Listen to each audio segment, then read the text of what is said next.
আসসালামু আলাইকুম।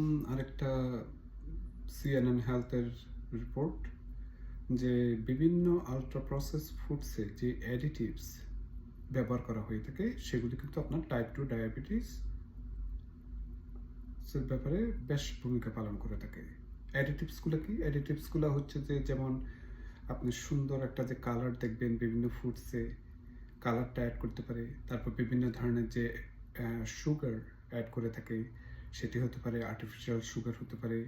তারপর হচ্ছে যে আপনার বিভিন্ন ধরনের যে কেমিক্যাল ব্যবহার করা হয়ে থাকে প্রিজার্ভ করার জন্য, যাতে মোল্ড, ব্যাকটেরিয়া এগুলো যাতে গ্রো না করে থাকে, সেগুলি হতে পারে। তো এই ধরনের অনেক কিছু।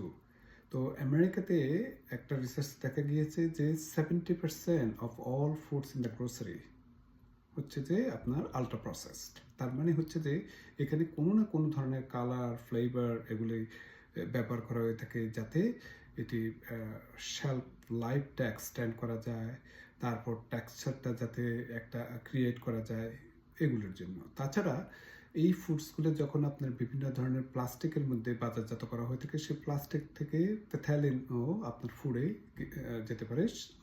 সেটির উপর আমি একটা ভিডিও করেছিলাম কীভাবে কিডনি প্রবলেম করে থাকে। তো এটা কিন্তু খুবই মারাত্মক।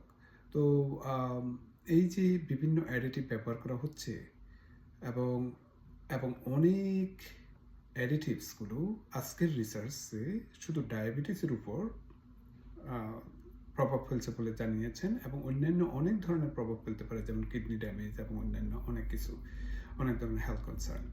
তো এই অ্যাডিটিভগুলি আপনারা যখনই বিভিন্ন ধরনের প্রসেস ফুড নেবেন এগুলো তো আর জানবেন না, কিন্তু কিছু কিছু নাম আমি বলবো, এগুলো মনে রাখার কথা না, কিন্তু মেইন কথাটা হচ্ছে যে যতটুকু সম্ভব ন্যাচারাল খাদ্য, তারপর বিভিন্ন ফ্রুটস, ভেজিটেবল, ন্যাচারাল অর্গ্যানিকলি যেগুলি গ্রো করা হয়ে থাকে সেগুলি খাওয়ার চেষ্টা করবেন। প্রসেস ফুডস থেকে যতটুকু দূরত্বে থাকা যায় সেটি আমাদের হার্ট, ডায়াবেটিস, যে কোনো ক্রনিক ডিজিজ, মানে এমন কোনো ডিজিজ নাই যে হতে পারে না, তো সেগুলি দূরে থাকবেন। যেমন আমি একটা এক্সাম্পল দিই, আপনি এখন হার্ট ডগ খাচ্ছেন, আপনি হয়তো হালাল সালামি খাচ্ছেন, কিন্তু এগুলির মধ্যে প্রিজারভেটিভ দেওয়া হয়ে থাকে। তো শুধু যে হালাল হলে যে যে সব কিছু যে ভালো বা এইরকম না, মানে আমি বলতে চাচ্ছি যে যেগুলো বাজারজাত করা হয়ে থাকে, প্যাকেজের মধ্যে রাখা হয়ে থাকে সেটির কথা বলছি।